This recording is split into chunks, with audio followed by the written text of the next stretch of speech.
ओम श्री गणेशाय नमः। ओम नमः शिवाय। एक समय माता पार्वती ने भगवान शिव से पूछा, हे महादेव, ऐसा कौन सा व्रत है जिससे मनुष्यों की सभी मनोकामनाएं पूर्ण हो, उन्हें सुख, सौभाग्य, संतान और समृद्धि की प्राप्ति हो। तब भगवान शिव ने माता पार्वती से कहा, हे देवी, सोमवार का व्रत मेरे लिए अत्यंत प्रिय है। जो स्त्री या पुरुष श्रद्धा और भक्ति के साथ सोमवार का व्रत करता है, उसकी सभी उचित इच्छाएं पूर्ण होती है। मैं उसे सुख, सौभाग्य, आरोग्य और समृद्धि प्रदान करता हूँ। इसके बाद भगवान शिव ने माता पार्वती को सोमवार व्रत का महात्म्य और कथा सुनाई। बहुत समय पहले की बात है। एक नगर में एक बहुत बड़ा और समृद्ध व्यापारी रहता था। उसके पास धन दौलत, बड़ा मकान, नौकर चाकर सब कुछ था, लेकिन उसकी कोई संतान नहीं थी। संतान न होने के कारण वह और उसकी पत्नी हमेशा दुखी रहते थे। व्यापारी भगवान शिव का बहुत बड़ा भक्त था। वह प्रत्येक सोमवार को व्रत रखता, शिव मंदिर जाकर पूजा करता, जल चढ़ाता, बेल पत्र अर्पित करता और पूरी श्रद्धा से पूजा करता था। उसकी पत्नी भी भगवान शिव और माता पार्वती की भक्ति करती थी। हर सोमवार दोनों पति पत्नी सुबह जल्दी उठते, स्नान करते और मंदिर जाकर भगवान शिव से प्रार्थना करते, हे भोलेनाथ, हमें संतान सुख प्रदान करे। हमारा जीवन सूना है, आपकी कृपा के बिना हमारा कोई सहारा नहीं। भगवान शिव अपने भक्त की भक्ति से बहुत प्रसन्न थे, लेकिन भाग्य में संतान सुख नहीं लिखा था। माता पार्वती ने एक दिन भगवान शिव से कहा, स्वामी, ये व्यापारी और उसकी पत्नी आपकी सच्चे मन से पूजा करते हैं। उनकी भक्ति देखकर मेरा हृदय द्रवित हो जाता है। कृपया करके इन्हें संतान सुख दीजिए। भगवान शिव बोले, देवी, इनके भाग्य में संतान नहीं है, लेकिन तुम्हारी इच्छा के कारण उन्हें पुत्र वरदान देता हूँ, परंतु वे केवल 12 वर्ष तक जीवित रहेगा। माता पार्वती ये सुनकर कुछ दुखी हुई, लेकिन भगवान शिव की इच्छा के आगे कुछ नहीं बोली। एक दिन व्यापारी मंदिर में पूजा कर रहा था। उसी समय भगवान शिव और माता पार्वती की ये बात उसने सुन ली। वह बहुत दुखी हुआ, लेकिन उसने किसी से कुछ नहीं कहा। उसने पहले की तरह सोमवार का व्रत शिव पूजा जारी रखी। कुछ समय बाद भगवान शिव की कृपा से व्यापारी के घर एक सुंदर पुत्र का जन्म हुआ। पूरे नगर में खुशी की लहर दौड़ गई। घर में उत्सव मनाया गया, गरीबों को भोजन कराया गया और दान दक्षिणा दी गई।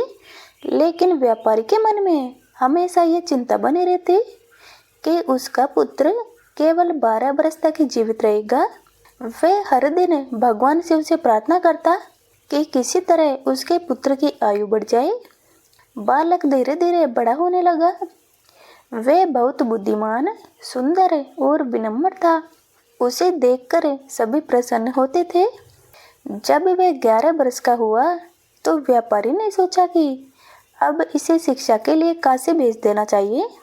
व्यापारी ने अपने साले को बुलवाया और कहा, भाई, तुम मेरे पुत्र को काशी लेकर जाओ। वहाँ अच्छे गुरुकुल में इसकी शिक्षा की व्यवस्था करो और रास्ते में जहाँ भी यज्ञ या पूजा हो वह दान दक्षिणा अवश्य देना।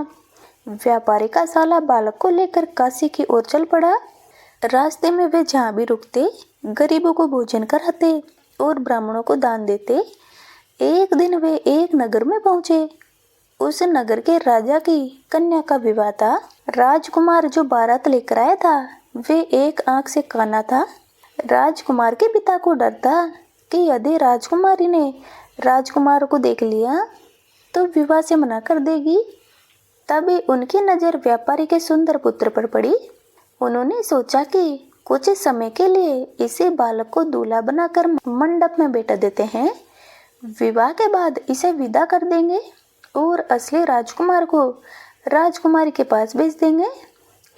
उन्होंने व्यापारी के साले से विनती की और बदले में बहुत धन देने का वचन दिया। साले ने सोचा कि इससे किसी का नुकसान नहीं होगा, इसलिए वह मान गए। व्यापारी का पुत्र दूल्हे के वस्त्र पहनकर मंडप में बैठ गया। विवाह की सारी रस्में पूरी हुई, लेकिन जब राजकुमारी ने उस सुंदर और तेजस्वी युवक को देखा तो वह मन ही मन उसे अपना पति मान बैठी। विदा से पहले व्यापारी के पुत्र ने चुपके से राजकुमारी की चुन्नी पर लिख दिया, तुम्हारा विवाह मेरे साथ हुआ है, लेकिन जिस राजकुमार के साथ तुम्हें भेजा जाएगा वे एक आंख से काना है। मैं काशी पढ़ने जा रहा हूँ। जब राजकुमारी ने वह संदेश पढ़ा तो उसने विदा होने से मना कर दिया। राजा ने कारण पूछा तो उसने सारी बात बता दी। राजा बहुत क्रोधित हुआ और उसने असली राजकुमार तथा उसके पिता को वापस भेज दिया। उधर व्यापारी का पुत्र और उसका मामा काशी पहुंच गए। वहां जाकर बालक ने पढ़ाई शुरू कर दी। समय बीतता गया और धीरे धीरे उसके 12 वर्ष का अंतिम दिन आ पहुंचा। उस दिन बालक ने अपने मामा से कहा, मामा जी आज मुझे कुछ अजीब सा लग रहा है। मामा ने उसे समझाया और कहा, बेटा भगवान शिव पर भरोसा रखो। उस दिन मामा ने एक बड़ा यज्ञ करवाया और ब्राह्मणों को भोजन कराया। तभी अचानक बालक की तबीयत बिगड़ गई और वे अचेत होकर गिर पड़ा। थोड़ी ही देर में उसके प्राण निकल गए। मामा जोर जोर से रोने लगा, लेकिन उसने सोचा कि यज्ञ पूरा होने तक ये बात किसी को नहीं बतानी चाहिए। उसी समय भगवान शिव और माता पार्वती वहां से गुजर रहे थे। माता पार्वती ने रोने की आवाज सुनी और भगवान शिव से कहा, स्वामी ये आवाज बहुत दुख भरी है, कृपया करके देखिए क्या बात है। भगवान शिव वहां पहुंचे और उन्होंने देखा कि व्यापारी का पुत्र मृत पड़ा है। माता पार्वती बोली, प्रभु ये वही बालक है जिसके माता पिता आपकी भक्ति करते थे, कृपया करके इसे जीवन दान दीजिए। भगवान शिव बोले, देवी इसकी आयु पूरी हो चुकी है। माता पार्वती ने हाथ जोड़कर कहा, प्रभु यदि आप इसे जीवन दान देंगे तो आपके भक्तों का विश्वास और भी बढ़ जाएगा।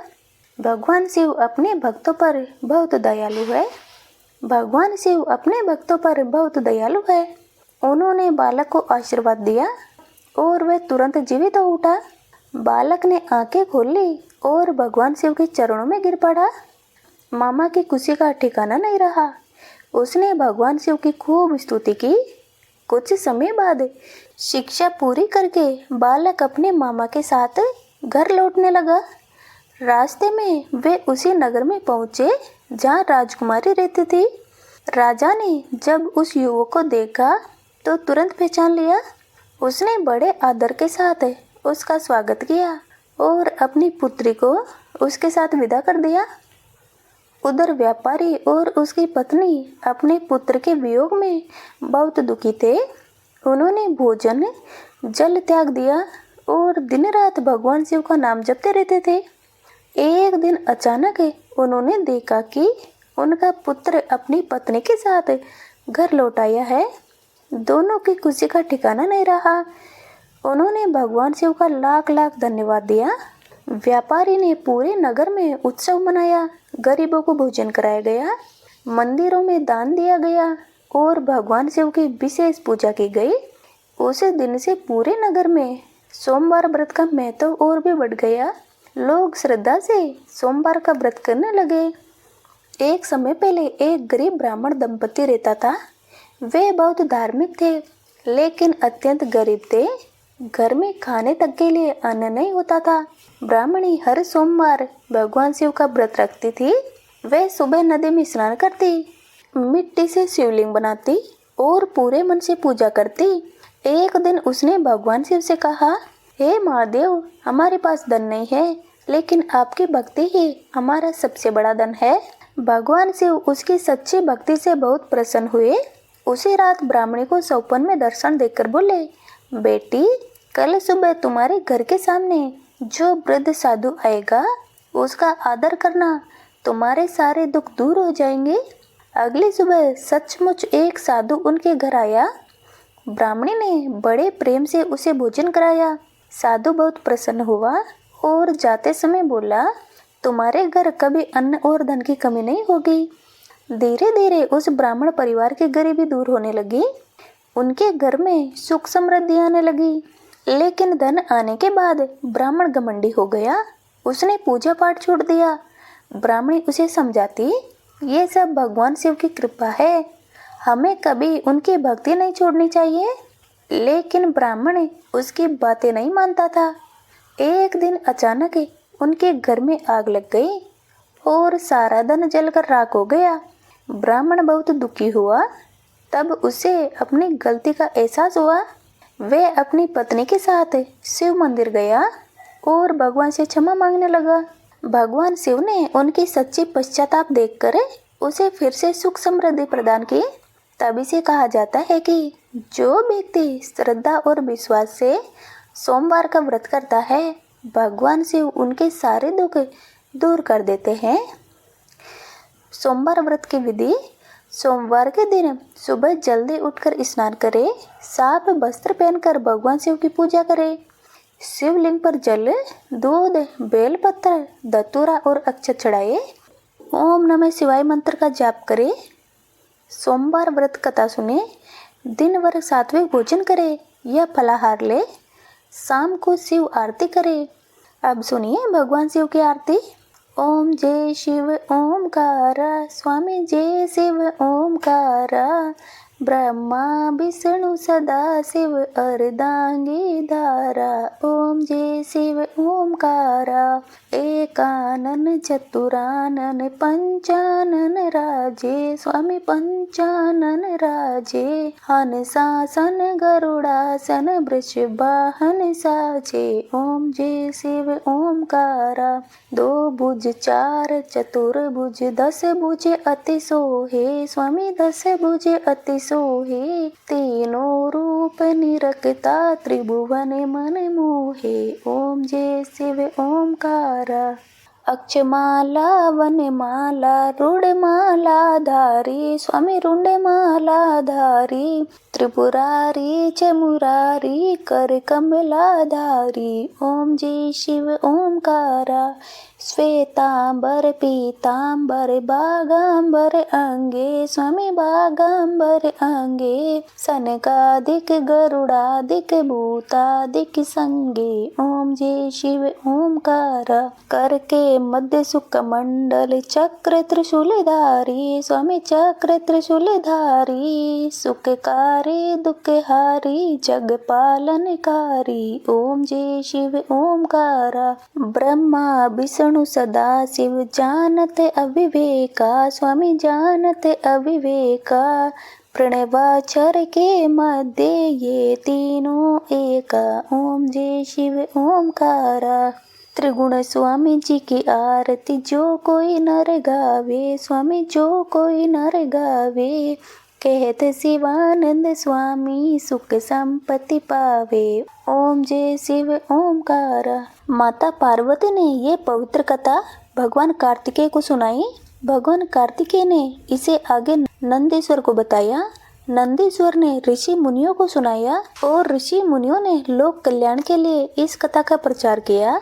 बोलिए भगवान शिव की जय, माता पार्वती की जय। तो ये थी आज की वीडियो। कैसी लगी कमेंट में ज़रूर बताना और वीडियो को लाइक करके चैनल को सब्सक्राइब अवश्य कर लेना। मिलते हैं अगले वीडियो में।